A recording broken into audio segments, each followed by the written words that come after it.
dia, meu amigo, adorador, estudante da Bíblia, seja muito bem-vindo. Aquele que está vindo pela primeira vez, quem está chegando agora, que possa conhecer aí o canal, deixa o teu comentário, dá o feedback, isso é importante, eu gosto de saber o que vocês pensam.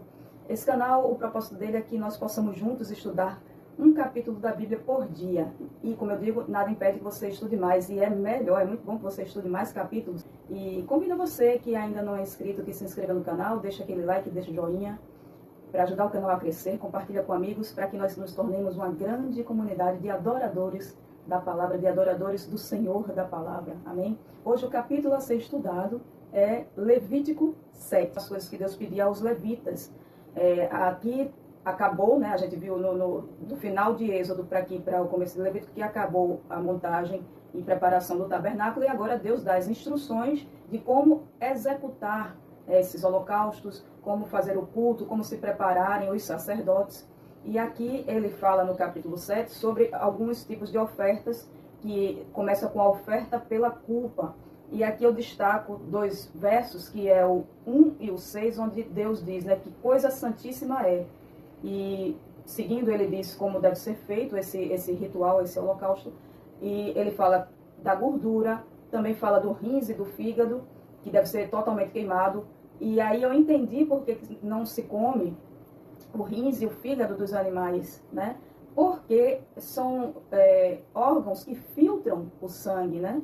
O rins, o fígado. Então, por conta do sangue, que a Bíblia diz que nós não devemos comer sangue, e esses órgãos são onde passam o sangue, é uma questão de saúde, eles devem ser totalmente descartados, não deve ser comido. Todos os homens da linhagem sacerdotal podem comer dela no lugar santo, lembram que não era para comer fora, porque coisa santíssima é, então não poderia tocar em nada, essa oferta não poderia tocar em nenhum outro objeto, nenhuma outra coisa que não estivesse santificado. E aqui diz, deveriam comer, né, todos os homens da linhagem sacerdotal, no lugar santo se comerá, coisa santíssima é. E como a gente viu ontem, eles deveriam ter passado pelo ritual da purificação para poder comer essas ofertas santíssimas. Aqui nós vamos para o verso 11, a lei a respeito das ofertas pacíficas. E aqui nas ofertas pacíficas tem outras coisas, outros versos que eu achei também interessante. A oferta de ação de graças deveria ser comida toda naquele mesmo dia, não deveria sobrar para o dia seguinte. Por quê? Porque o que é ação de graça não deve esperar, deve ser oferecido ali naquele mesmo dia. Já ele fala das ofertas de voto, e ele diz que essa oferta sim, ela poderia ser comida ali no primeiro dia e no segundo, mas não deveria passar para o terceiro dia.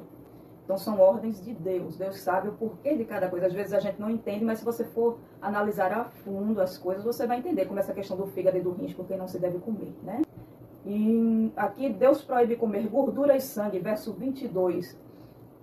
Algumas pessoas dizem que a gordura é a parte mais gostosa ali do churrasco, né? Eu não sei se é a parte mais gostosa, mas assim, Deus já proibia aqui comer gordura e sangue por conta dos malefícios de se ingerir tais alimentos. Se você come gordura, você tem aí a tendência a ter entupimento de artérias e outras coisas. E o sangue, ele pode vir contaminado, e sangue é vida.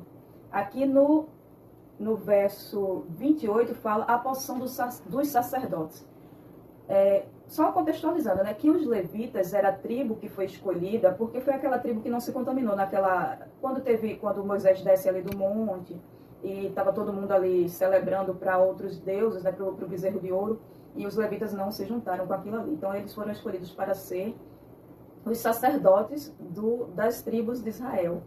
E eles deveriam viver apenas para isso. Eles precisariam ter o seu sustento. Então, aqui fala sobre a porção dos levitas, né? Eles tinham o lugarzinho deles já reservado, onde morar e tudo mais, porque eles viviam exclusivamente para aquilo. Os sacerdotes viviam para Deus, viviam para trabalhar para Deus no tabernáculo e posteriormente no templo. Hoje em dia nós temos também os nossos sacerdotes, e eles estudam para viver desse ofício de cuidar das ovelhas do Senhor. Em algumas outras denominações existem pastores que eles trabalham acho que meio período para eles, ganham o seu dinheirinho, mas também trabalham na casa de Deus e recebem o pagamento. Mas na nossa congregação, os pastores trabalham única e exclusivamente para o ofício. E é justo que, se você tem um trabalho, que você receba por ele. que mais que eu posso dizer? Isso a gente vai ver, acho que, em números.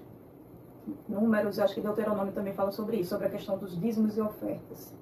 Mas aqui, se você vive do Evangelho, se você vive da missão, nada mais justo do que você também tenha o seu sustento. É um trabalho, né? É diferente de eu sair por aí falando de Jesus, pregando o Evangelho. Aí é voluntário, tá? O Senhor disse a Moisés, fale aos filhos de Israel, dizendo que quando oferecer ao Senhor o seu sacrifício, trará a sua oferta ao Senhor, do sacrifício pacífico trará com suas próprias mãos a oferta queimada do Senhor, tirará a gordura do peito para movê-lo por oferta movida ao Senhor. Eu vi que essa oferta movida, ela realmente era mexida, ela era movida, como se fosse para os lados, para um lado, para o outro, para cima, né? Indicando que essa oferta realmente era do Senhor. Mas seguindo aqui, você vai ler, vai estudar aqui, a coxa direita era a porção do sacerdote. Aquele que fazia, que oferecia, né, o sacrifício, oferecia essa oferta, ele ficaria com a coxa direita. O que mais que a gente pode terminar aqui e concluir? E aqui ele fala, né, 37, essa é a lei a respeito do holocausto, da oferta de cereais, da oferta pelo pecado, oferta pela culpa, da congregação e do sacrifício pacífico. Então, essas foram as 4 ofertas faladas aqui no capítulo de hoje. E eu convido você a fechar os olhos e orar. Senhor nosso Deus, obrigada pela Tua palavra que tem nos ensinado tantas coisas. Essas ofertas pelos sacrifícios, as ofertas de ação de graça, ofertas voluntárias, coisas que aprendemos hoje, nos ensina como é santo o procedimento que eles utilizavam e como nós devemos nos portar com reverência e santidade diante de Ti também hoje. Que nós não venhamos a contaminar a Tua casa, as ofertas a Ti, a oferta do meu coração, a minha mente, o meu corpo, que nós não venhamos nos contaminar, que nós possamos procurar a santidade para adorar cada vez mais com o coração voltado para adquirir cada vez mais do Teu caráter, que nós possamos sempre entender cada vez mais como nos portar diante de Ti, ó Deus. É em nome do Teu Filho Jesus que nós Te oramos todas essas coisas. Amém. Para você um ótimo dia e nos vemos amanhã.